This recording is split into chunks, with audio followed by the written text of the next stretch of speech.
Faith Time is our weekly conversation on matters of faith, and joining us this morning is Kamal Salim with Mobile Masjid of Al-Islam. We're talking about your regular religious practices and the importance that they have in your life. Why is it important to keep these practices and be consistent about it?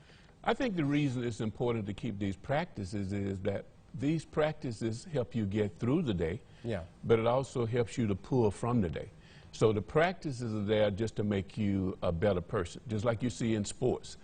We see the athlete when they're on the field with the nice uniform on, but the practices is what get them to where they are. So practices are very important. Some people talk about how their faith is life-changing. Share your story a little bit. How do you feel Islam changed your life? I think the way Islam changed my life is that the discipline of the religion, the expectations you have, and the way the believers encourage each other. I think it's just like any other faith, that once you accept the faith, then that standard that you put on yourself, it holds you in check when challenges come.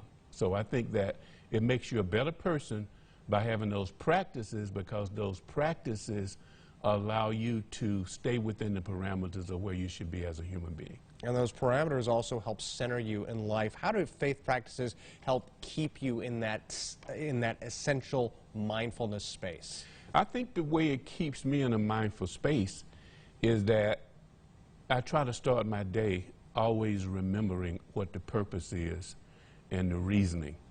And I think that because we know challenges can come, but if you have those practices in place, at the end of the day, you can just smile, or sometimes you can reflect back on it, because you know those practices allowed you to get through the day. And it's always important to really pause, have that mindfulness, and get back to that center that'll keep you in that area of peace. We thank you for joining us for this edition of Faith Time, and we'll have this segment and others available on our website, WKRG.com. Thank you.